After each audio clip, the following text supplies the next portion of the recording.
அவன் பேரு தேவ். அவன் மறுபடியும் விழுந்தப்போ சிரிச்சாங்க. ஆனா அவன் மறுபடியும் எழுந்து நின்றான். எத்தனை தடவை அவன் எழுந்தாலும் வாழ்க்கை அவனை இன்னும் பலமா தள்ளிச்சு. அவனுக்கு ஒரு கனவு இருந்துச்சு. சொந்தமா ஒரு பிசினஸ் ஆரம்பிச்சு நல்லா சம்பாதிச்சு அவங்க குடும்பத்துக்கு இதுவரை இல்லாத ஒரு வசதியான வாழ்க்கைய கொடுக்கணும்னு.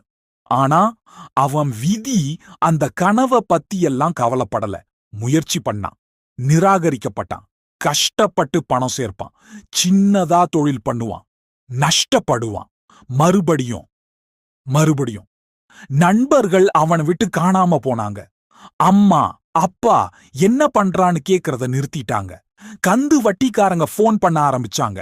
கண்ணாடியில அவன் பிம்பமே அவனை சந்தேகப்பட ஆரம்பிச்சுது.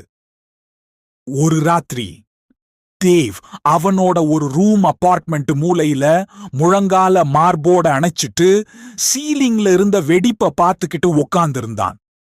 அவன் முணுமுணுத்தான். ஏன் எனக்கு மட்டும் இப்படி? ஏன் நான் விழுந்துகிட்டே இருக்கேன்? அப்போதான் பக்கத்து வீட்டு வயசான தாத்தா கதவை தட்டுனாரு. பணத்தோட இல்ல, பரிதாபத்தோட இல்ல, ஆனா ஒரு கதையோட. அந்த வயசான தாத்தா தேவ் பக்கத்துல ஒரு கப் சாயாவை வச்சுட்டு சொன்னாரு. உனக்கு சாக மறுத்த மரம் பத்தி சொல்றேன். பனி சூழ்ந்த கல்லான ஒரு அமைதியான பள்ளத்தாக்குல தனியா ஒரு சின்ன செடி நின்னுச்சு. அது ஒரு குழந்தை நட்டு வச்சது. ஒவ்வொரு சீசன்லயும் காத்து அதை அடிச்சு போட்டுச்சு. பனி அதை புதைச்சுது. விலங்குகள் அதோட இலைகளை மென்னு கிழிச்சது. ஆனா ஒவ்வொரு வசந்த காலத்திலும் அது மறுபடியும் தலை தூக்குச்சு. ஆனா ஒரு குளிர்காலத்துல மலையே வெடிச்சுது. ஒரு பனிச்சரிவு எல்லாத்தையும் நசுக்கிடுச்சு. அந்த சின்ன செடி உறைஞ்சு போச்சு, மண்ணுக்குள்ள மறைஞ்சு போச்சு. பல வருஷங்களுக்கு அப்புறம் ஒரு விமான பயணி அங்க வந்தப்ப பனிக்கு நடுவுல ஒரு விசித்திரமான பச்சை கோடு மேல வர்றத பார்த்தாரு. அந்த மரம் மலைக்கு அடியில வேர் விட்டிருந்துச்சு. அது இனி மேல வளரல, அது ஊடே வளர்ந்துச்சு.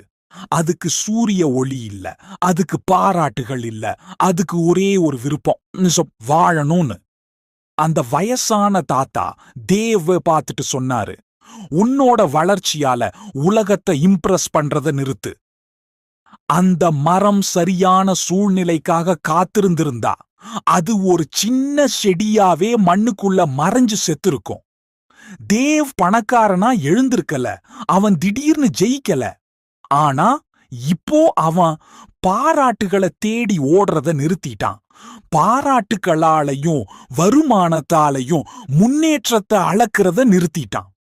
தோல்வி அடையும் போது அவன் பயப்படல, அவன் எழுந்திட்டே இருந்தான். ஆனா இந்த முறை வைஸ் அமைதியா, பலமா, சந்தோஷமா அவன் வளர்ந்தான். வருஷங்களாச்சு. ஆனா ஒரு தடவை சரிஞ்ச அந்த பிசினஸ், தேவ் அது மறுபடியும் கட்டுனான். இம்ப்ரெஸ் பண்ண இல்ல, அவனை நிராகரிச்ச அதே பேங்க் அவனுக்கு ஒரு கடன் கொடுக்கறதா சொன்னாங்க. ஆனா அவனுக்கு அப்போ அது தேவைப்படல. ஆனா உண்மையான வெற்றி, அவன் இப்போ கண்ணாடியில பாக்குறப்போ அவன் ஒரு தோல்விய பாக்கல, அவன் அந்த மரத்தை பாக்குறான். இன்னும் நின்னுக்கிட்டு இருக்கு. நீங்க மறுபடியும் மறுபடியும் விழலாம், ஆனா அமைதியா எழுங்க. புயலுக்கு அப்புறமும் நீங்க நின்னுட்டு இருந்தா இந்த உலகம் உங்க கதையையும் கேட்கும். கமெண்ட்ஸ்ல சொல்லுங்க, நீங்க எதுக்கு முயற்சி செய்யறீங்க? நீங்க அதுக்காக எத்தனை தடவை தோல்வியை சந்திச்சிருக்கீங்க? எங்களின் வீடியோக்கள் உங்கள் வளர்ச்சிக்கு உதவும் என்று நம்புகிறோம். அடுத்த சூப்பரான வீடியோக்கு லைக் பண்ணுங்க, சப்ஸ்கிரைப் பண்ணுங்க.